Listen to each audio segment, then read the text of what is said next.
O filme é bom, mas nem o diretor entendeu o que ele estava de fato criticando. Este é o Visão Libertária, sua fonte de informações descentralizadas e distribuídas. Atenção! Este artigo contém spoilers.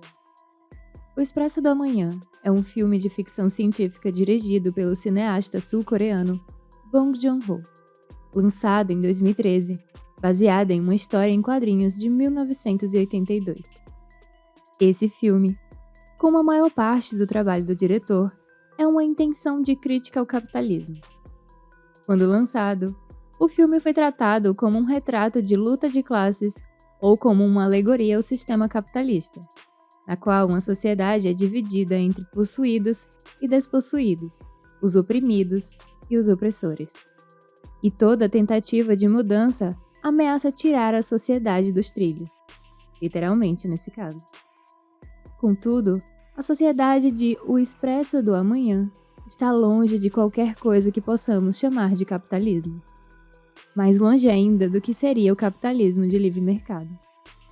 Como sempre, a esquerda tentou criticar o capitalismo e acertou o socialismo. Vale ressaltar aqui que Bong Joon-ho é um diretor de primor técnico ímpar.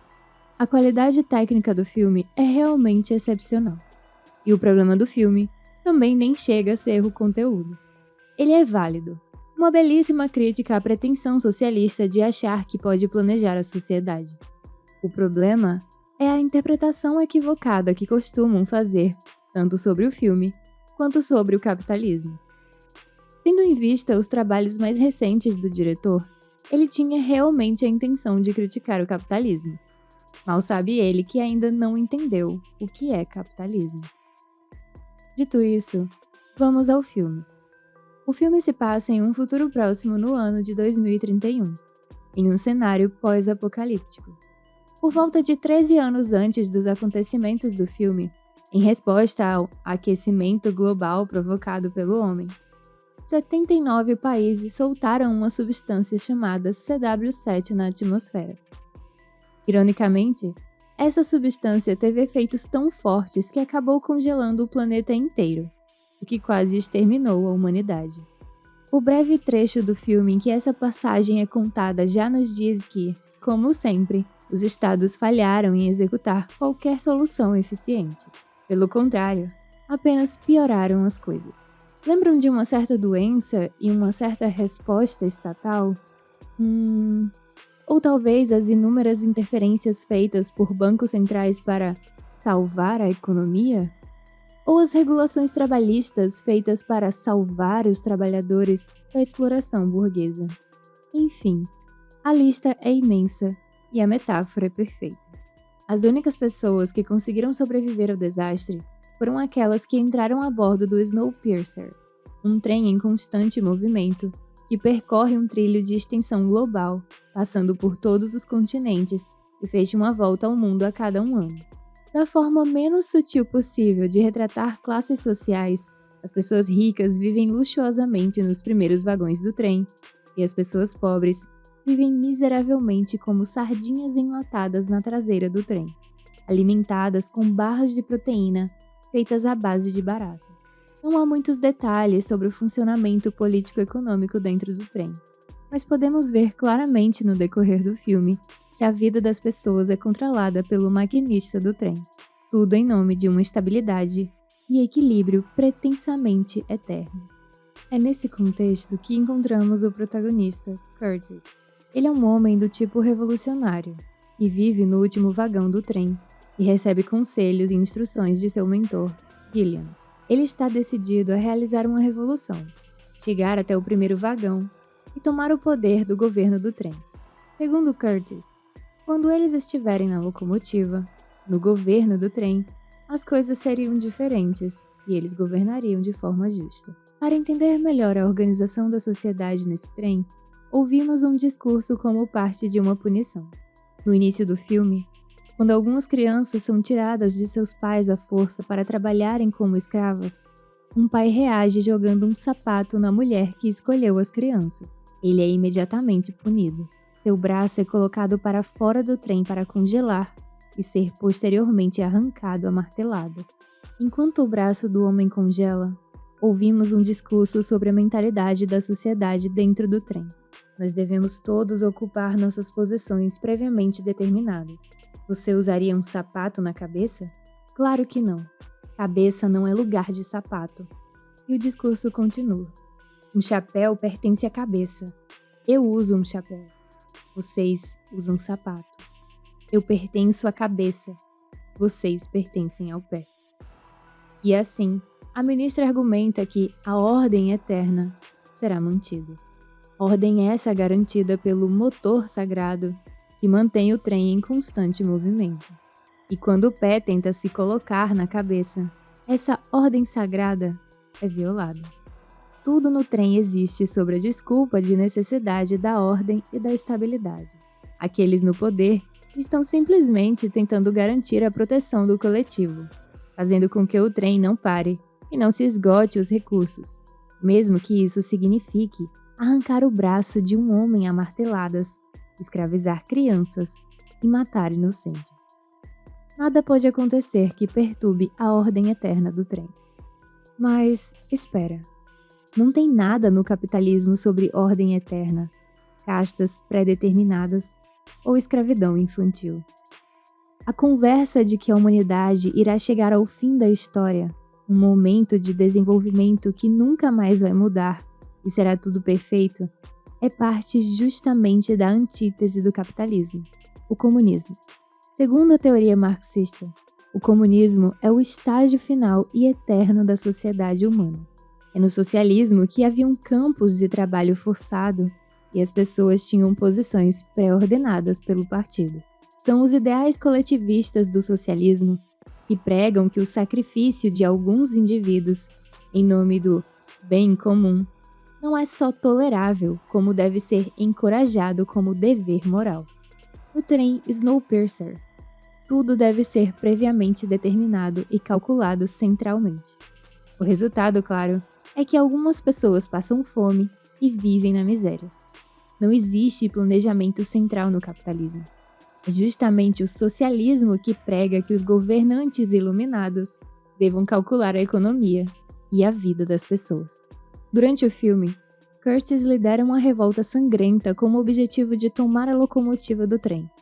No caminho, eles passam por vários vagões diferentes, cada um com sua função. Uma das partes mais interessantes é quando eles chegam ao vagão escola. Nele, as crianças são ensinadas que todos devem venerar Wilford, o condutor e arquiteto do trem. Elas aprendem que o trem só é da forma que é porque Wilford o projetou dessa forma. É nessa sequência que a artificialidade desse mundo é sublinhada pela quantidade massiva de propaganda necessária para mantê-lo. As crianças aprendem o quanto Wilford é genial e que o trem não deve parar. Elas são doutrinadas sobre o milagre que é viver no trem, que o Sr. Wilford criou o trem por ter dons proféticos e saber o que aconteceria com o mundo. Então, para salvar as pessoas, ele criou o trem. E claro, nenhuma escola infantil poderia passar sem música. Então todas as crianças cantam alegremente. O que acontece se o motor parar? Todos congelamos e morremos. A música prossegue dizendo que o motor é eterno e nunca vai parar, e tudo por causa do grande Sr. Wilford. Mesmo sem música, o mantra continua. Se nós sairmos do trem, nós congelamos e morremos. Se o motor parar de funcionar, todos nós morremos. E quem cuida do motor sagrado? Wilford. Conseguiu lembrar de políticos e intelectuais que tratam a esquerda como uma dádiva, lutando pelos direitos dos trabalhadores, e o socialismo como o paraíso na Terra? Pois é. A idealização do líder, a transformação do governante em divindade, é típica de regimes coletivistas, que precisam sempre de algum líder iluminado e messiânico, que sabe qual a melhor forma da sociedade se organizar. Dotado de um poder super-humano, ele tem a capacidade de calcular a vida das pessoas, dizer como tudo deve ser organizado.